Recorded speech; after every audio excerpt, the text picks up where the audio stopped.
Part 3. In the shadow of the brooding mountains, there lurked a village forgotten by time. Its name whispered only in hushed tones, as if afraid to disturb the eerie silence that enveloped its streets. Within this forsaken place dwelled a figure both alluring and terrifying, a nun known only as Sister Seraphina. Her beauty was otherworldly, her presence a magnetic force that drew men to her like moths to a flame. Yet, beneath her serene facade, lay a darkness that sent shivers down the spines of even the bravest souls. Sister Seraphina was the only woman in the village and the source of its unholy fertility. For centuries, she had roamed its twisted alleys, her desires as insatiable as they were sinister. Each year, during the witching hour of the spring equinox, the villagers would gather at the chapel, their eyes ablaze with a lustful fervor. One by one, they would enter the chapel, offering themselves to Sister Seraphina in a depraved ritual of ecstasy and sacrifice. Behind closed doors, her whispers would mingle with their screams as she bestowed upon them the cursed gift of life. But with each passing year, the village grew darker, its once vibrant streets now tainted with the stench of decay. Those who dared to speak of Sister Seraphina did so in hushed tones, their words laced with fear and desire. Rumors spread like wildfire through the village, tales of men driven mad by their lust for the immortal nun, their bodies twisted and contorted by her unholy touch. And yet, despite the horrors that lurked within its walls, the village remained trapped in her thrall, unable to break free from the chains of desire that bound them to her.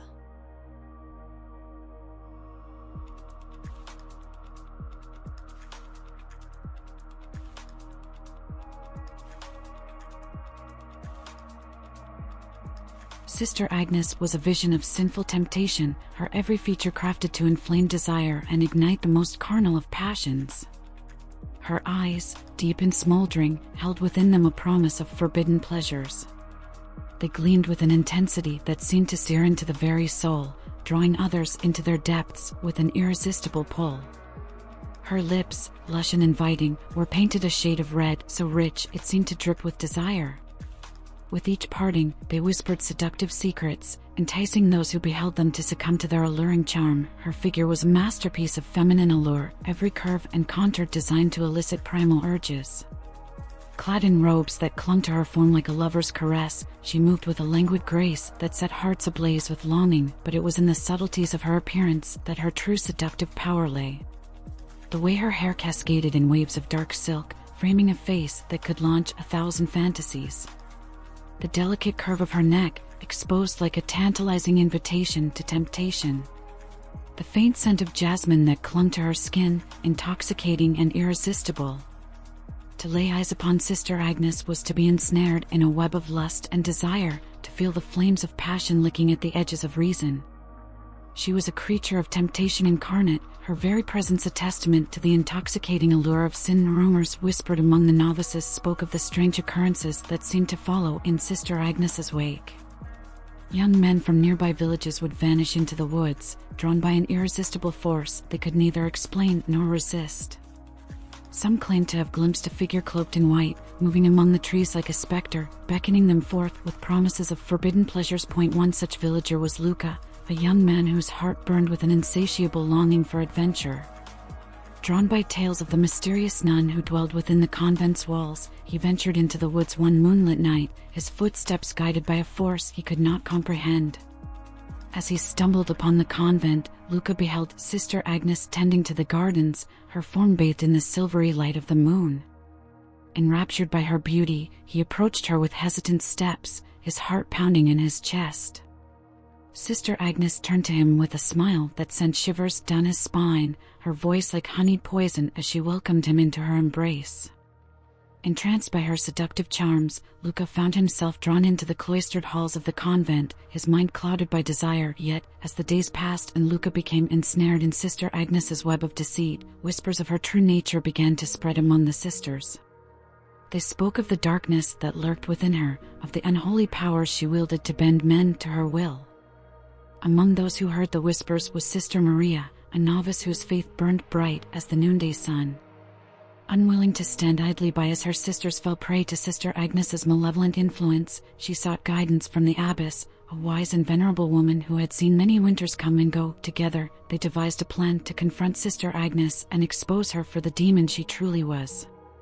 Armed with holy water and prayers of exorcism, they ventured into the depths of the convent, their hearts heavy with the weight of their mission. As they confronted Sister Agnes in the dimly lit chapel, a battle of wills ensued, the air crackling with the energy of their opposing forces. With every word of scripture and invocation of the divine, Sister Maria and the abbess sought to banish the darkness that had consumed Sister Agnes's soul. But the seductive nun would not go down without a fight. With a flick of her wrist and a whispered incantation, she unleashed her unholy powers upon them, conjuring shadows to snuff out the light of their faith. Yet, as the darkness closed in around them, Sister Maria and the abbess stood firm, their belief in the power of God's love unwavering. With a final cry of defiance, they cast out the demon that had taken root within Sister Agnes, freeing her from its clutches and restoring her to the light. As the sun rose over the horizon, illuminating the convent with its golden light, Sister Agnes emerged from the chapel, her eyes clear and her heart filled with remorse. With tears streaming down her cheeks, she fell to her knees, begging forgiveness for the sins she had committed, and though the scars of her betrayal would linger for years to come, the sisters of the convent welcomed her back into their fold with open arms, their faith in the power of redemption stronger than ever before. But the tale of Sister Agnes and her seductive ways would live on in the hearts and minds of those who had witnessed her fall from grace, a cautionary reminder of the dangers that lurked within the shadows of even the holiest of places.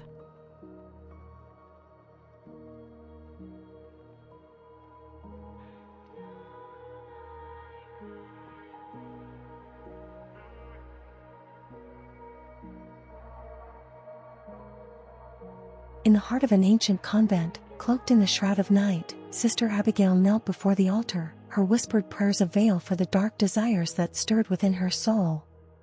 Haunted by visions of power and beauty, she sought solace in forbidden rituals, her faith twisted by a longing for more. One fateful evening, as the candles flickered in the dimness, a presence whispered to her from the shadows. The devil himself, drawn by the scent of her burgeoning corruption, offered her a deal that would shatter the very fabric of her existence. In exchange for her unwavering devotion, the devil promised Sister Abigail beauty beyond compare, a lure that would ensnare the hearts of men. But the price was steep. With every seduction, she would drink deeply from the wellspring of their life force, leaving behind nothing but emptiness and decay. Unable to resist the temptation of such power, Sister Abigail surrendered herself to the devil's embrace. As his infernal touch seared her flesh, she felt the tendrils of darkness weaving through her veins, twisting her into something both more and less than human. With each passing night, Sister Abigail's beauty grew, her once plain features transformed into a symphony of temptation. Her nun's habit strained against her newfound curves, torn apart by the sheer force of her allure. Young men, drawn in by her intoxicating presence, fell victim to her wicked charms, their life force drained away with each stolen kiss. Yet, with every soul she claimed, Sister Abigail's power only intensified, her beauty becoming a weapon to wield against the unsuspecting. But it was not enough. The devil hungered for more than mortal flesh, his desires dark and insatiable. And so, in the dead of night, he appeared before her, his eyes aflame with infernal hunger. With a twisted smile, Sister Abigail surrendered herself to him completely, their union a symphony of sin and damnation.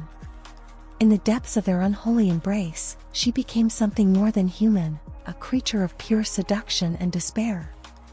No longer bound by the constraints of her mortal form, Sister Abigail ascended to become the queen of all succubi, her laughter echoing through the halls of the convent like a curse.